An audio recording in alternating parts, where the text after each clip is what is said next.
Yep, we're live on YouTube. Hi, guys. Oops. We're live on YouTube.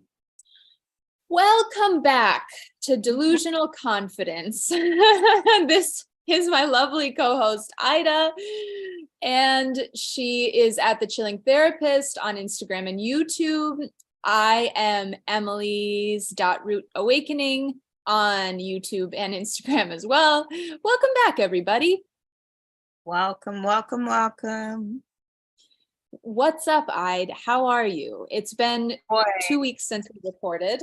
I know. I'm doing well. Obviously there are a few things that I'm navigating that I've kind of shared with you, but I'm still not, wanting to put that out publicly. But yeah, it's been interesting, in terms of like where my mindset is at. Like, it's great, but there are times where I catch myself and I'm like, but why?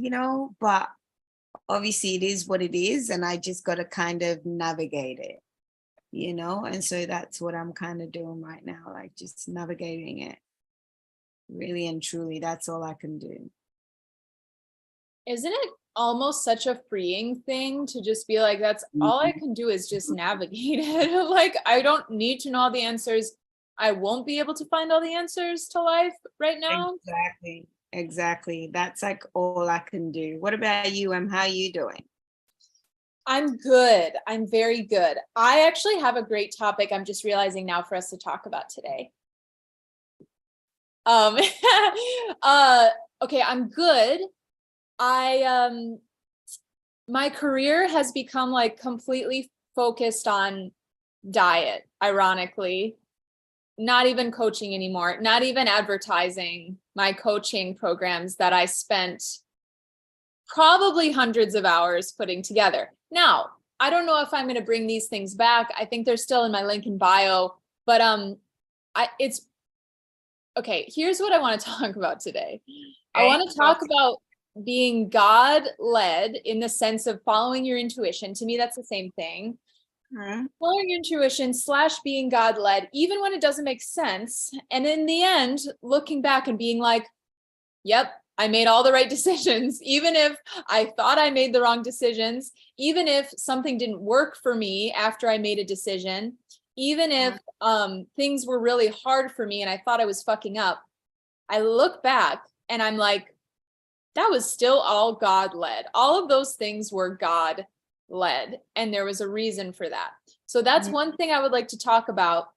And another thing that I would like to bring up is gender roles. This is something that you and I have talked about way back in the day. I'm talking like 2 years ago, maybe. We talked about these things sometimes because I know like you have some different narratives, or you had some different narratives surrounding you, what you believed, what family members believed, the culture in Ghana, the culture in Australia.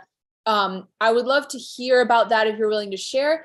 And how it's shown up in my life is like I had this guy on my podcast. The episode's not out yet, but his name is Nick Caputo. And he talks a lot about gender roles, but really his job is to help men like get their testosterone up. Yeah. I read up because I think you posted something and I was like, oh, that's interesting. So I checked out his page briefly. Okay, cool. Yeah. And so his whole vibe is like, he's a coach for men to like help them like get their testosterone up, find their identity kind of thing. Those are my paraphrase words, and he was talking a lot about gender roles in our podcast episode, and it clicked a lot of things into place for me. And these two topics of being God-led and intuitive and gender roles have come together for me because I'm so excited to hear about this. It's so interesting. And this is part of the reason why I love this fucking podcast, because I don't like who else am I going to talk about this to? I mean, my whole Instagram audience, but like, I know Ida feels me on this. I know we've covered a lot of these topics together before, and I'm just so excited to hear your feedback and to get into I'm so excited. I can't wait to hear where you're at. It's so exciting. Girl, I'm stoked. And I didn't even know that this was going to be a thing, but I guess I'll just pop it off by saying, like, for me, how these two topics have woven in together is like, you know, how long have I just been saying, like, oh my God, I just can't bring myself to do a job that I hate. I just can't like be on the move all the time. If I'm tired, I'm tired. And like, I just can't, I know that I will not compromise my health anymore for my career. I just know that.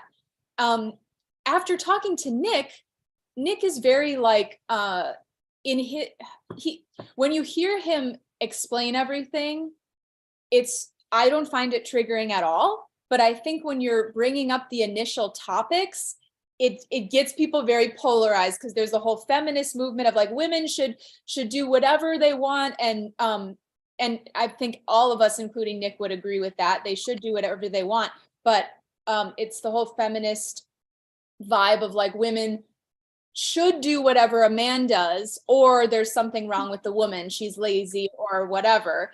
And then there's like the traditional vibes of like the woman cooks and does the feminine thing, and the man is a little bit more dominant and also takes care of the finances in the household. So Nick has these traditional views, and in my opinion, he explains it in a way of like, women have softer skills that just come naturally to them. And he was saying like, I want to take care of my wife. I don't need her to have a job. I want to financially provide for her. And if she wants to have a little side business or whatever, that's great. But I want her to be healthy. I want her to focus on her health. I want her to like nurture our kids and make our kids clothes and do the cooking. And then I want to provide all the finances because I'm a dude and that's what's expected of me. And I want to fulfill that. So he kind of ropes in gender roles with how we are ancestrally, kind of like it's more than just societal stuff. It's something that he sees in like how we were made as humans, how we evolved over time, why there are certain roles.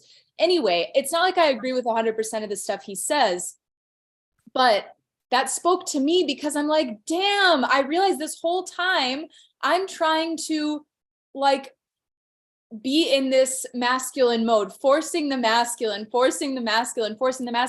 And I just thought it was because I was kind of lazy, or in the coaching world, we get told you have limiting beliefs. That's why you don't feel like you have enough energy to, or you feel weird around sales. So there's something wrong with you and you need like to work through that. And it's not like I have this worked out, Ida. As always, I think more hindsight will be helpful. Maybe there's another time in my life where I'm totally in the masculine mode and loving it. But it just gave me a lot of relief and a lot of like, wow, maybe I'm not meant to like be all business, always taking care of everything in my household. Maybe the reason why I want a partner so bad right now, and also I don't have the energy to like put my health behind my business, and like don't have the energy and the drive to like make all the money. Maybe I can feel intuitively that I want a husband to help me with these things. So that has just given me so much relief, whether that's true or not. Things are clicking in a little bit, and I'm realizing it's okay for me to like live with my parents, you know. Yeah. It's okay, and borrow money or take money from my parents.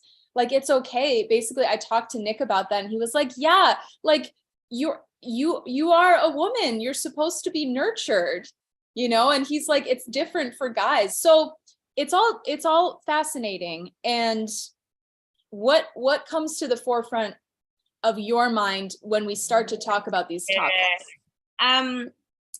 So I think they're like different avenues, but the first thing that's popped up is I remember 2 years ago, my birthday, just having a conversation and kind of telling the person that, you know, I want this year to be for me a year of softness. Like I actually want to relax into my femininity. Like I no longer want to be, go, go, go, go, go. Like I want to be able to just relax and be a woman. Because obviously my whole time in Australia, it's been hustling, hustling, hustling, working, looking after myself. Actually, since I was probably like 16, just figuring out how to pay my rent, how to, look after myself. And so last 2 years, I was like, you know what? I just want to I want to be held. Those were my exact words. I'm like, I don't want to keep holding anymore. I want to be held, whatever that looked like. And I think since then I've wanted to kind of fall into that, and I guess I do look around and see the women who have adopted the soft life that, I don't know if I fully, if I fully understand what they fully mean by soft life, but from what I see on Instagram, like just the softness of being able to like, have a bath and just, like put cream on your body, make sure that your body is like soft and like all that ritual, like all that stuff, that feminine stuff, is become really appealing to me. So I think for me, it's something that I know I want to lean more into. But then as I'm talking about that, there's also a part of me that's like, yeah, but you also need money to be able to be that soft, and I guess that's where the man comes in, where it's like, okay, the man comes in to kind of provide for me to then be soft, right? Then there's also the question of, okay, in today's society, can one income sustain the whole family? So there's kind of like all these different avenues that one can go to. But I think ultimately, I do want to be held, and I do want to be looked after, whatever that looks like. It doesn't look like, it's not a matter of like, I want to like just, be lazy and just lay in bed all day and be commanding my man, hey, bring me that. Hey, no, but like just being more feminine. And I feel like I haven't been that for so many years. I've been operating on like a very hyper boom, boom, boom, boom, boom, where now I want to like just receive and just be held and all that good stuff, So that's what comes to mind. Wow. It's so cool. Like, I just hadn't clicked this into place. Like, we've talked about it a lot, even on this podcast. And I think we just use different words, and we haven't talked about the piece that I don't think had clicked together was like how a man can come in and make everything make sense, basically. Because basically the theme of this podcast has been, can you create great success while doing what you want in life? I think that's been a big theme in each of our personal lives, and it's been a theme on this podcast. Pretty epic, to be honest. And I think that it's true, and there are all these nuances that we've talked about previously. But what I didn't put together and didn't even think about was like, how does the man, or if the man comes in to make everything work, to help make everything work, just like we come in to help make everything work in their lives by like taking care of the shit that doesn't come naturally to them. It makes perfect sense to me. And I'm realizing so much how much I've been raised with the feminist point of view. And look, I'm not saying like feminist is bad, everything traditional is good. I'm not saying black and white, but like my parents wanted to raise my sister and I in a way where we didn't feel like we had to marry to be worthy, and we didn't feel like we had to reproduce to be worthy. And I think that's respectable, because they grew up seeing what sometimes the negative side of that, which is like basically families just being abusive to each other and like putting way too much pressure in a way that's not even helpful. They saw that in their generation and they didn't want that. So now and I think it was great that I was raised this way, because like I was able to build up so much in my life, my personality, all these things, ways to be scrappy and figure out how to make things work, and starting my business. Like I never would have started my business if my parents raised me in a way of like, your job is to be a mom and all that. They gave me the space to do what I want, and I think that's why I'm here, you know? But I am realizing how much in my head is been like, oh my God, I'm putting the same standards for myself as a man who this stuff can come way easier to. Like, I just believe that most, not all, but most men have a different drive than women. Men have like way more energy to get up and do the thing, even just because they don't have a monthly cycle of energy. They have a daily cycle. So like every day they have some energy. Some weeks we don't have that much energy. So it's either like we push to try to be like a man and have like the 24-hour cycle like a man, which is the hustle mindset, or like we go with the flow and what feels right for us.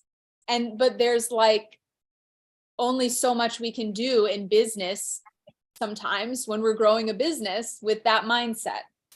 That's what we found out, you know. If we never talk about our stuff that we're selling, if we never put ourselves out there, how is anyone going to know? I mean, miracles happen, but not for all of us, you know? Like miracles happen for all of us, but like the same miracles don't happen to everyone. So like I have no doubt that there are people out there that all of a sudden got successful without putting themselves out there. It was like something happened organically, but that clearly hasn't happened to most of us. So yeah, it's funny. Because like I feel like you were saying something kind of similar in one of our past episodes, in the sense of like, we just naturally don't have this energy every day, but we get told that we're supposed to have this energy every day so we can keep up with the men and have the same expectations as them. Yeah, it doesn't make sense. You know, apparently, and I mean, looking at my own life as a woman, there's only 1 week that I actually really feel like myself. 1 week out of the month.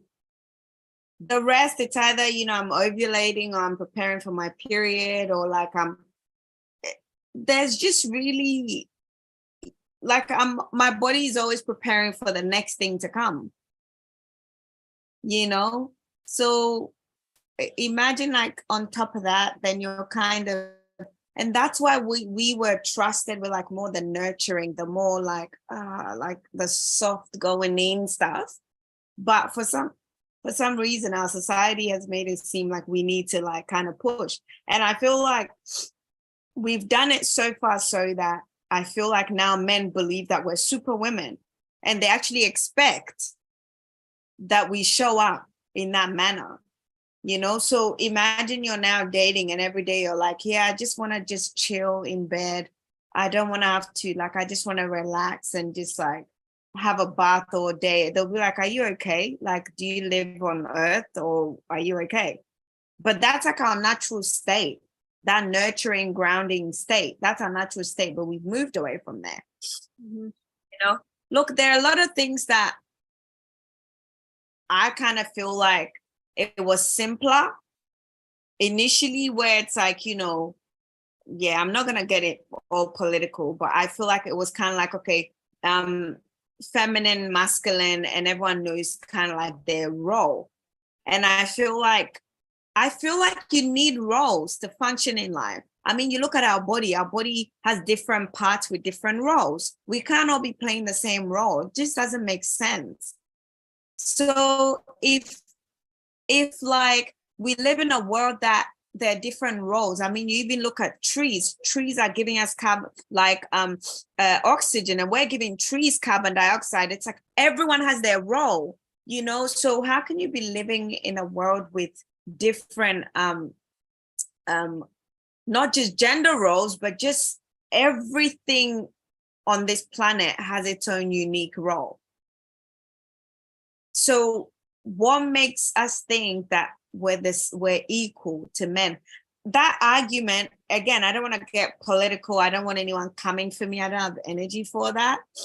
It's just, I personally don't like, I feel like the whole concept of men and women are equal. I see we're equal in terms of being human beings, but we can't deny, like the other time I was with my partner, he put his arm out and I put my arm next to him and I'm like, my God, just look at how you're built.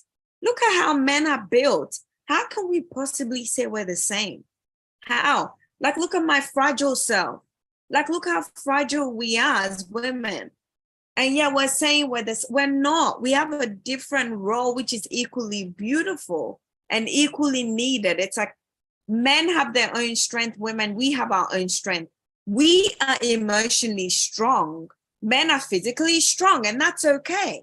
It doesn't mean some women cannot. It doesn't mean as women we can't train and become physically strong. But I wouldn't want to do that. I personally don't want to do that. But if anyone chooses that, that's your choice. But even that, look, these are not facts, but I'm assuming that as women, if we start building our bodies like men, I'm assuming that something could happen or throw our hormones off. I don't know. I don't know if we could keep getting our periods anymore if we started to train like that. Like, I feel like our body it can't do the things it's naturally built to do because we're just not built like that, you know? Yes. As soon as you said that, I'm like, oh my God, all of these women who have been losing their periods. And when they, let me be careful here. Exactly. That. Can you even imagine? We have to like be so careful, pick our words, but it's necessary. But exactly. It is because there are always outliers. There are always exceptions. And I know that there are women out there who exercise, who love it, who have their period, or maybe they started exercising and they got their period back. You know, I think it's not always black and white. There are nuances. And I think we just tend to hear something and think, oh, Emily thinks that if you exercise at all, you're going to lose your period and we're supposed to be weak. And like, even if that's what you thought, that's your personal, opinion. Yeah. Because right now we're not saying if as a woman you decide to exercise and go as far as men do and go on steroids, you're going to lose your period. That's not what we're saying. But we're basically assuming there could be some repercussions of women taking their bodies to that extreme. I don't know, but I'm assuming there would be or could be. We have already seen a trend with this because think about, and I'm not trying to like rope Meg Dahl into this because trust me, like that's not what I'm trying to do at all. But like our friend Meg Dahl is a period recovery coach. And a lot of what she found in her journey, and she's found a consistency in this for a lot of people, is that like overworking and not prioritizing health and over exercising, not just exercising, I'm talking about over exercising only. She's seen this common denominator in a lot of people who have lost their period. If they're overdoing it, if they're not eating enough, and if they're not resting enough, they lose the period sometimes. So, and I've heard plenty of other people talk about this as well. So I'm just noticing the common denominators. And doesn't it make sense that if we're treating our bodies like a man's body, because we have the same standards for ourselves, I have to have this as much energy as a man, I have to go as much as a man, doesn't it make sense that we lose our periods because our bodies are like, okay, I guess like this is what you want, you know? You're a man. Yeah. Right. Like if you want this lifestyle, okay, we'll give it to you, right? If like exactly. the feminine, we call it feminine masculine energy for a reason in the spiritual world, right? Like gender aside, the feminine energy is more sit back, lay back. So if you totally deny the sit back, lay back energy, then you go towards the masculine energy, and okay, then you go away from some of the feminine stuff. So yeah, it's so interesting. And I've also been thinking about how it's played into this whole vibe of our continuing conversation of women who hustle to get what they want. And a lot of times we don't even talk about the men because it's like, well, they're men. It just comes easier to them. And it's like, duh, because like, that's just like how they're built. But like, for me, I'm looking at, curious to hear, as always, Ida, about what you have to say, because I'm looking at my past role models in the coaching world and in the business world. And I know, Ida, you know some women that are different than this, but every role model that I have had in the business world has had to work really hard at some point in their lives. And almost all of them, it was like, you watch them, like I go back, I'm thinking about Amanda Francis because she was like my last big role model in the business world. And you go back to some of her earlier videos and it seems pretty clear that she was like really forcing. And she even has videos where she says, I got sick. I knew that I should probably stop working, but I kept working anyway. And I realized that I need to dial it back a little bit. That was one of her trainings. She says that. And then even now she's been like learning to lean into not having to do everything all the time and relinquishing some responsibility. I've heard this story from, I'm pretty sure, every single woman I've looked up to in the entrepreneurial world. At first, they were really intense, or slash, sometimes they'll use the word controlling, sometimes they'll use the word perfectionist, sometimes they'll use the word like go, go, go, but they were really masculine. And then later on, when they created the success and it was a lot more passive income, they realized that they needed to dial it back a little bit and allow themselves to receive. And they could at that point because their businesses were kind of a little bit more running themselves. So we've been discussing this phenomenon, and I've just never put it into play with the gender role thing of, well, they created all the financial success because they kind of, for a temporary period of time, put themselves in the man's position. I need to create everything for myself. I need to hold down the house. I need to get everything in order financially. And then I think about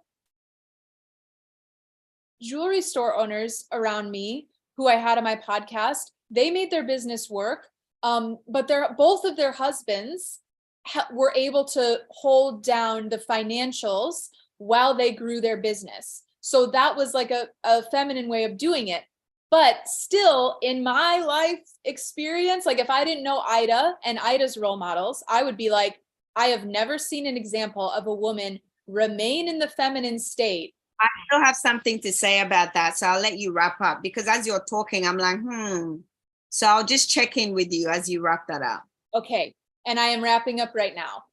If I didn't know you, Ide, and who your role models were, I would say I don't know a woman who has remained in this feminine state, who has totally built a self-sustaining business with a lot of money on their own. Now, I know you know P, the fairy, and Jazz Moon, who have seemingly built their business, I'm guessing, in a feminine state. Go ahead, I'm done. Let me, yeah, because I think there's a threshold. Because even looking at Jazz Moon, she burnt down $500,000 business. Remember, I told you she just burnt it. One day she woke up, she's like, nope. You know, she deactivated her 20 plus followers. She had a course that was selling out like, you know, a piece of cake.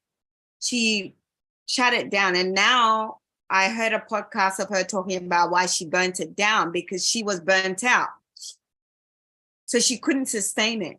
Do you get what I mean? So I kind of feel like there's a cutoff. I kind of feel like if you want to go to 6-7 figures, like, because right now, I think feminine businesses, the root of it is more around having enough to sustain you as a human being. So even Jasmine, like kind of talking about how she now does her pricing, it's like, and a few others who are more feminine, how they do their pricing. They're like, okay, what kind of lifestyle do I want to live? Okay, fine. I want to get my nails done. I want to have a bath, blah, blah, blah. Okay, sum it up. Maybe like for me, maximum $2,000 a week for now. That would do me great. Like that would make my life excellent. $2,000 a week. Okay, so that's about what? Clearly my math isn't. So that's kind of like 8,000 per month, right? That for me, that's like heaven. Okay. So then, you know, if you are pricing in a feminine way, you kind of break that down. Okay. 8,000. So maybe if I was selling like a high ticket course for 3 months, maybe it's 2,000 each. Okay. So 2,000 per high ticket. And I'm only going to sell 4 every month. I want to sell 4 every month, right? That's doable. So that's kind of like, that's all I need. I don't need 10K months. I don't need 50K months. I don't need 100K months. I actually don't need it, right? It will be great, but I don't need it. So it's kind of like going from that point of view. So now she kind of stepped back and she's doing business in terms of, okay, what do I need? Is this going to cover all my needs? So I'm not struggling to build my business and to do what I love. Do you get what I mean? Instead of before, like, oh, let's just take 50 people. Let's just bring 50 people into the course and make like what, 100K month, but burn out, you know? So that's what I'm kind of thinking. There's a cutoff because I don't know how much P earns, but I suspect, again, I repeat, I suspect that she's working to meet her needs and have more than enough for what she needs. That's what I'm suspecting. I don't think she's going for 100K months. Not that that's not a good place to be, but I don't think she's striving for that. But if it comes, it'll be great. I think right now she's making sure that she's abundant. And for me, being abundant would be like 8K per month. For me, that's more than enough. That's like sufficient. Do you get what I mean? So I kind of feel like that's where I'm at with it. And that's what I think. I think there's a threshold. Because I think anyone who wants to kind of go over that 10K month, you're pushing it. I feel like you're kind of pushing it as a woman. I have to say, I don't think the amount you work equates to the amount you earn, also at a threshold, but like opposite, in the sense of like, I worked my fucking, you know what? That's not true. Hold on. I think it's so nuanced because when I started my business, I was making more money. And as we've talked about before, I was doing it in a way that felt really bad to me, but it was a way that was guaranteed to work because it was the classic sales system that all the network marketers use. Working for you, you were selling out. I was not selling out, but I was making 8K a month. You were making 10K months. Okay, great. Yeah. For me, that's great. Yes. Yes, totally. I'm living off of 2K a month right now, right? So like 8K would be it's like you're rich. Like I would be rich, 8K months. But yes, I was working harder and working really fucking hard, burning myself out and doing things in the conventional way, the conventional sales system that we know works. We've talked about in the last couple episodes.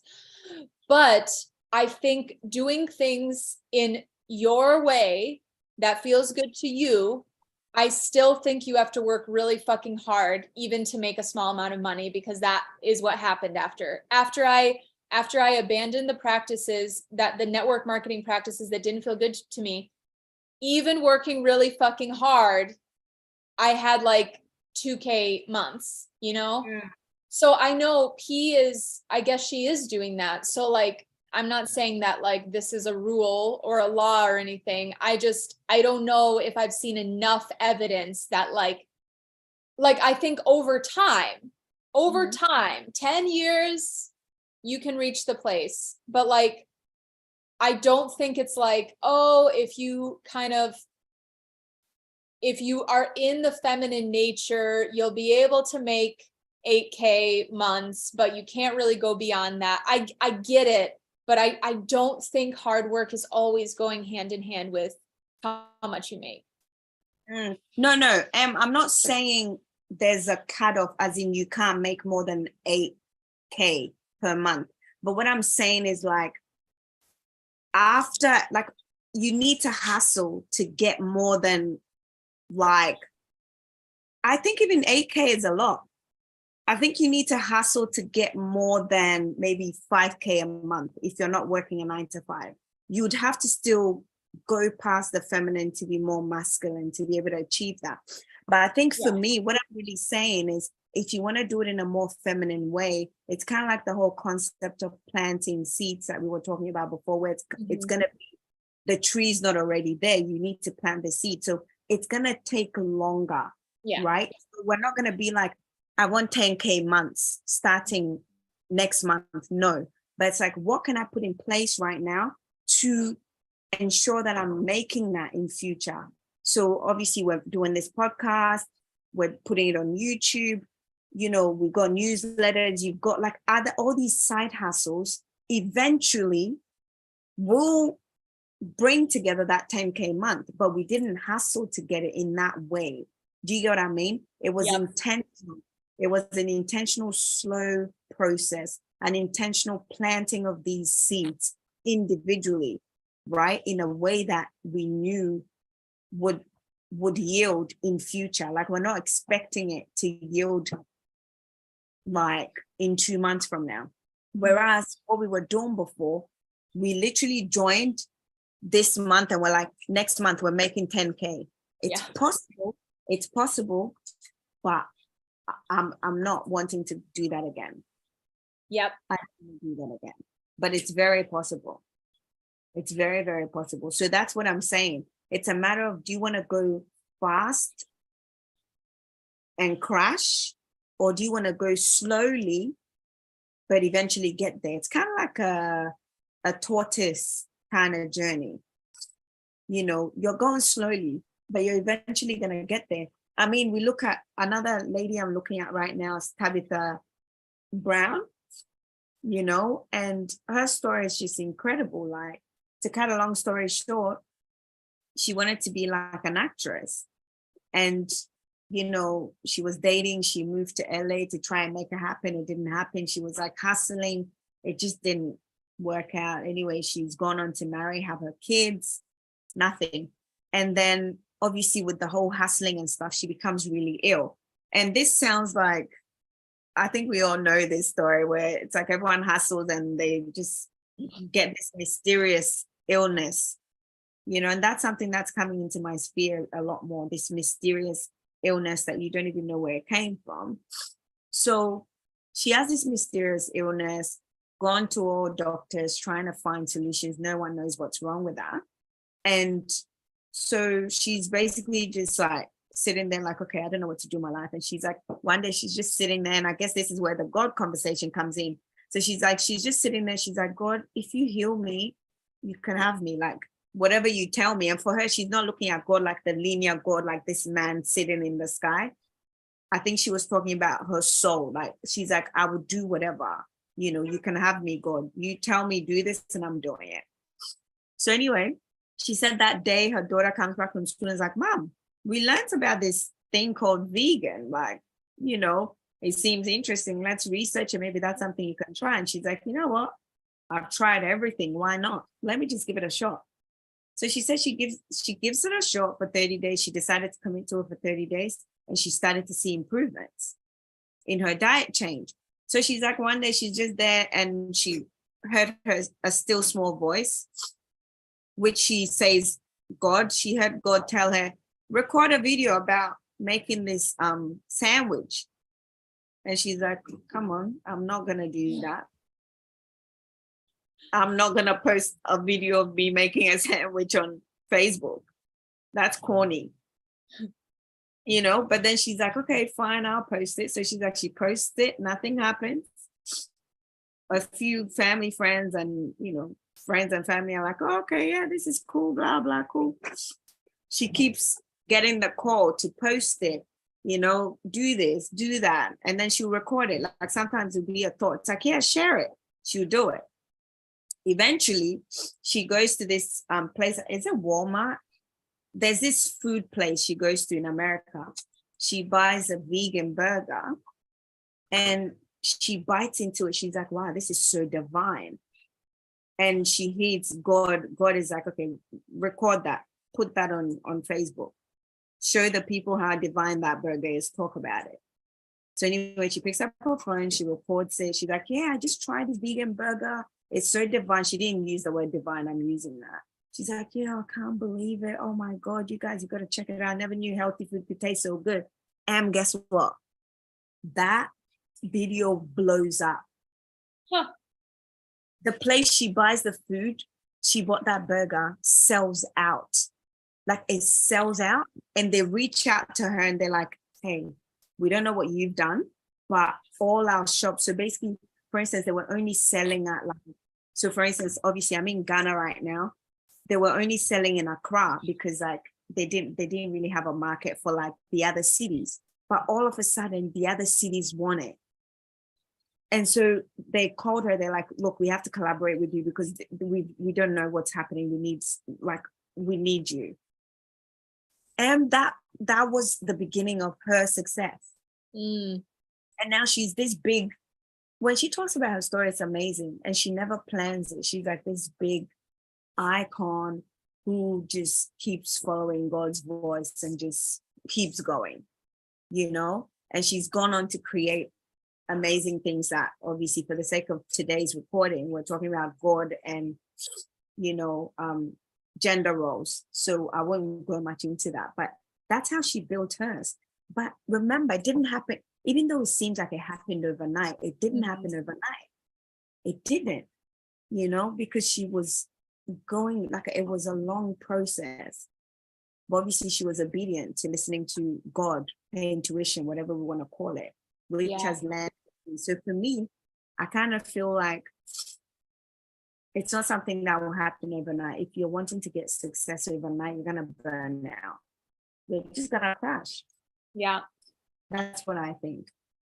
I agree. I agree with all of that. It's true to talk about timelines because like I don't have 10 years in the business, so I have no idea. I just know 3 years into business, I have not yet seen a way for me to just like work really hard in a way that feels good and receive the money that I want, you know? But eventually, but I've seen progress. Can we contextualize what working hard means? Because I think sometimes when people are listening to it, they'll be like, well, if you don't want to work hard, you won't. We're not talking about, I think we need to contextualize that. Like, we're not saying don't work or don't do anything. I think it's, how do we even define what working hard and working intentional? I think that's a difference. Would you agree? Yeah, I especially after this conversation and where I'm at in my life right now, I don't want to work hard. I don't have the energy to work hard or feel like I'm working hard. So it's different for everyone. But to me, working hard would be like doing something.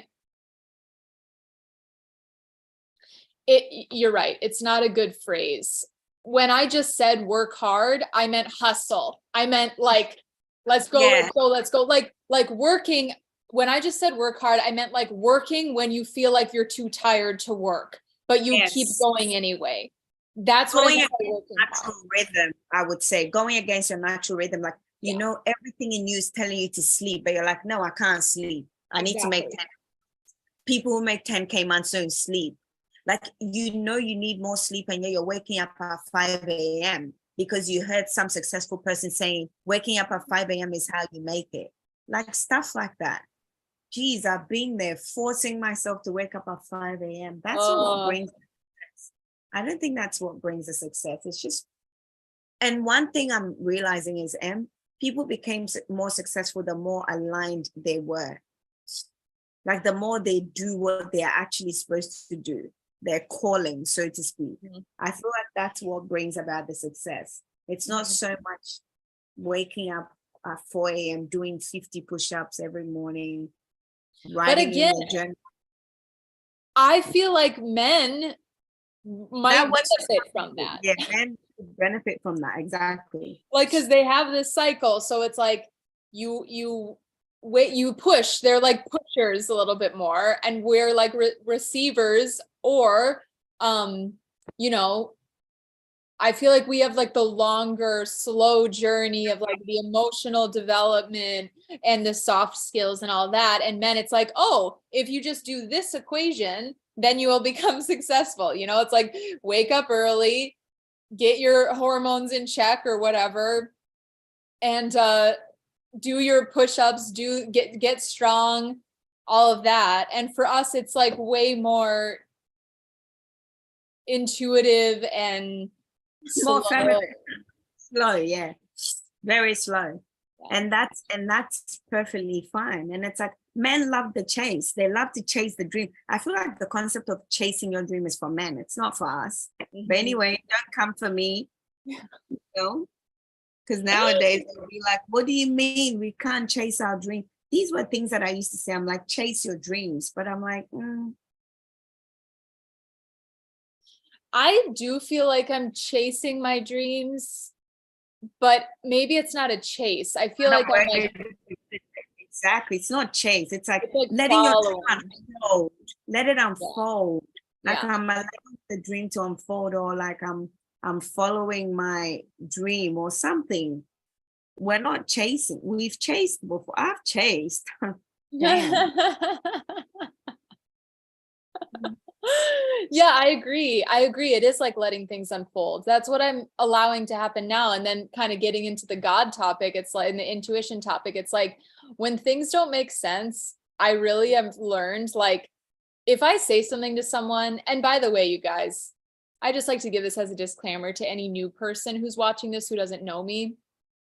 I always have an intention of treating people with respect, doing something that like that's God, quote unquote, God led to me to be, which is like treating people well, being understanding, not coming from a place of trauma, but coming from a place of like honesty, but also, you know, just feeling like I'm doing the right thing, whatever that is. That's the place I'm coming from. I'm not a narcissist, whatever. I generally treat people well and have good feedback about how I treat people in life. But these days I've learned, well, and not but, these days I've learned that if something comes out of my mouth, it's meant to come out of my mouth. And even if there is repercussion for that, it was important that it happened. I haven't had an instance yet since adopting this mindset where I've had repercussion come from that. Actually, I have. And it's all a learning experience. Like these days, it's like everything, it just feels like everything that's meant to happen to take me to the next step is already there and already played out. Like, and I'm getting these intuitive feelings to bring things up and talk about things. And even in the moment, I know, Ida, you'll resonate with this. Even in the moment, I'm like, why am I talking about this? Or this kind of sounds overly dramatic, or this kind of sounds like I'm making this up, but I just have this intuitive feeling this is going to happen. Well, guess what? These things that I had intuitions about have started to happen. And I'm like, yep, that came to me for a reason, even though it seemed crazy, even if I received some pushback from some of this stuff, it happened. And I'm not saying that I'm always right, but I'm saying like, I'm meant to go through all these steps that are clearly being laid out in front of me. And I think as long as I keep my intention of being God-led and doing what my soul's path is meant to do in this lifetime and reaching a place of like really feeling great about my life and the people in my life, as long as I have that intention, I will be led to that. And it's just not going to always make sense in the moment. Mm-hmm. Exactly that. I agree with that, actually. I'm with you 110. Yeah. All right. I feel like we have a settling here. I think we're ready to end the episode. What do you think? Yeah. It's so natural. Like we're both like, It's cool. Again, intuition. Yeah. Exactly. We both just felt, okay, this is it. Exactly. I love it. Okay, guys, thanks for being here. We love you. You can find us at Delusional Confidence on Instagram and YouTube. And we also repost these to podcast platforms. And if you guys have any suggestions on topics or anything that you struggle with in entrepreneurship or anything that we usually talk about, let us know. We can't promise we'll talk about it, but it'd be nice to know. I don't want us to make any promises. That's so true. But we would love to know, and we'll love to see how we can, have a conversation around it. So please let us know. Yeah, cool. All right, guys, like and subscribe.